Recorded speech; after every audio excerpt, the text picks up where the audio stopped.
ഇവിടെ ഇപ്പോൾ ഒരു ബോബി ചെമ്മണ്ണൂർ ഒരു പാഠം പഠിച്ചു എന്ന് വിചാരിക്കാം. ഇതിനപ്പുറത്ത് ഇപ്പൊ നമ്മുടെ സെലിബ്രിറ്റികളെ സംബന്ധിച്ച്, സിനിമാ താരങ്ങളാവട്ടെ, മറ്റു നിലയിൽ സെലിബ്രിറ്റികളായ ആളുകളാവട്ടെ, അവരെ സംബന്ധിച്ച് ഒരു കല്യാണത്തിന് പോലും പോകാൻ കഴിയില്ല, ഏത് ആംഗിളിലൊക്കെ എവിടെ നിന്നൊക്കെ ക്യാമറ വരില്ല എന്ന് അവർക്ക് ഉറപ്പിക്കാൻ പറ്റില്ല എന്നൊരു അവസ്ഥയുണ്ട്. അത് പല പ്രമുഖരായ വ്യക്തിത്വങ്ങളും പറയാറുണ്ട്. ഇത് വലിയ തോതിൽ അവർക്കൊരു ഹരാസ്മെന്റ്. പണ്ട് നമ്മൾ പാപ്പരാസി എന്നൊക്കെ വിളിക്കുമായിരുന്നു. ഇത് അതിനും അപ്പുറത്ത് മൊബൈൽ ഫോൺ ഉള്ളവർക്കെല്ലാം ഷൂട്ട് ചെയ്യാം. അത് ഏത് ഫേസ്ബുക്ക് പേജ് വഴിയും ഏത് യൂട്യൂബ് പേജ് വഴിയും എന്ത് ക്യാപ്ഷൻ ഇട്ടും പ്രചരിപ്പിക്കാം. അതിന് താഴെ വന്ന് കുറെ ഇന്നിപ്പോൾ മാലയിട്ട അതേ ആളുകളുടെ മനോനിലയുള്ള ആളുകൾക്ക് എന്തും വിളമ്പാം എന്നൊക്കെയുള്ള അവസ്ഥ കൂടി സമൂഹം നേരിടുന്നുണ്ട്. അപ്പോൾ ഒരു ബോബി ചെമ്മണ്ണൂർ വാ തുറക്കില്ല എന്ന് പ്രഖ്യാപിച്ചതുകൊണ്ട് ഈ പ്രശ്നം തീരില്ലല്ലോ.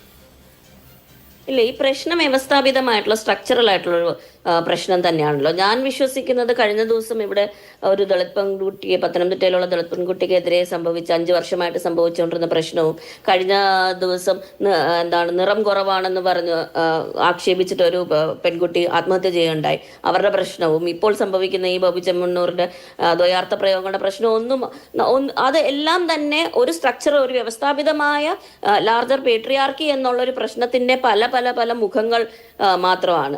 ഇതിനെല്ലാം നമുക്ക് അഭിസംബോധന ചെയ്യണമെങ്കിൽ നമ്മൾ ആദ്യം തന്നെ തുടങ്ങേണ്ടത്, നമ്മൾ വളരെ കൃത്യമായിട്ട് നമ്മുടെ കുഞ്ഞുങ്ങളെ എന്താണ് ഈ ഇപ്പോൾ നിലനിൽക്കുന്ന പേട്രിയാർക്കൽ കണ്ടീഷനിൽ നിന്ന് മുക്തമാക്കിയിട്ട് അവരെ ജെൻഡർ ഈക്വാലിറ്റി പഠിപ്പിക്കുക എന്നുള്ള ഒരു രീതിയിൽ നമ്മൾ ചിന്തിച്ചു നോക്കണം. പക്ഷെ അപ്പോൾ തന്നെ ഞാൻ ഒരു കാര്യം കൂടെ പറഞ്ഞോട്ടെ, ഇവിടെ വീണ്ടും വീണ്ടും പറയുകയുണ്ടായി നമ്മളൊരു ബാലൻസ് കണ്ടെത്തണം എന്നുള്ളത്.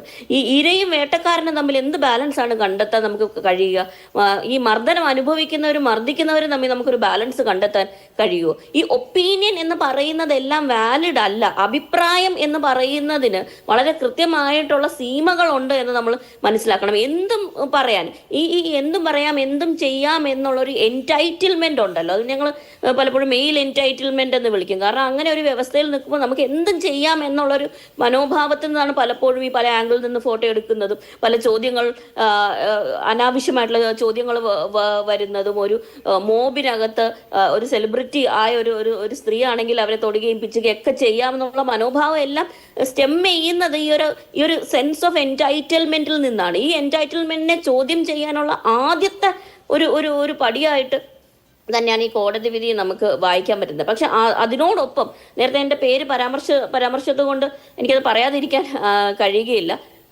ഞാൻ 7ഓളം പഠനങ്ങളുണ്ട്. അതായത് 1998 എബെ എന്ന് പറഞ്ഞ പ്രൊഫസറുടെ, 1998 തന്നെ സവാക്കി എന്ന് പറഞ്ഞ റഷ്യൻ പ്രൊഫസറുടെ, 2001 ക്ലിന്റൺ ആൻഡ് ബക്കിന്റെ, 2005 ഗിഡയൻ സ്ലോബോ ആൻഡ് ലൂതറുടെ, 2002 മുർണം എന്ന് പറഞ്ഞ പ്രൊഫസറുടെ, ഇങ്ങനെ 7ഓളം പഠനങ്ങൾ പല രാജ്യങ്ങളിലായിട്ട് നടന്നിട്ടുണ്ട്. അതായത് നിങ്ങൾ ലൈംഗിക അതിക്രമത്തിൽ ഏർപ്പെടുന്നവരെ അല്ലെങ്കിൽ അങ്ങനെയുള്ള അലിഗേഷൻ വന്നിട്ടുള്ളവരെ നിരന്തരമായിട്ട് സപ്പോർട്ട് ചെയ്തുകൊണ്ടിരിക്കുകയാണെങ്കിൽ നിങ്ങൾക്കും പെർവേർഷൻ, അതായത് നിങ്ങൾക്കും പൊട്ടൻഷ്യൽ റേപ്പിസ്റ്റ് ആകാനുള്ള ഒരു ടെൻഡൻസി ഉണ്ട് എന്നുള്ളത്. ഇത് രാഹുൽ ഈശ്വർ സിദ്ദിഖിനെയും ദിലീപിനെയും വിജയ് ബാബുവിനെയും ബോബി ചെമ്മണ്ണൂരിനെ ഒക്കെ ക്ലീൻ ചിറ്റ് കൊടുത്തോണ്ടിരുന്ന സമയത്താണ് ഞാനിത് പറയുന്നത്. ഇദ്ദേഹത്തിന് ഒരു പേഴ്സൺ, ഞാൻ പറഞ്ഞു അവരുടെ വിധിയൊന്നും വന്നിട്ടില്ല, നിയമ നടപടികൾ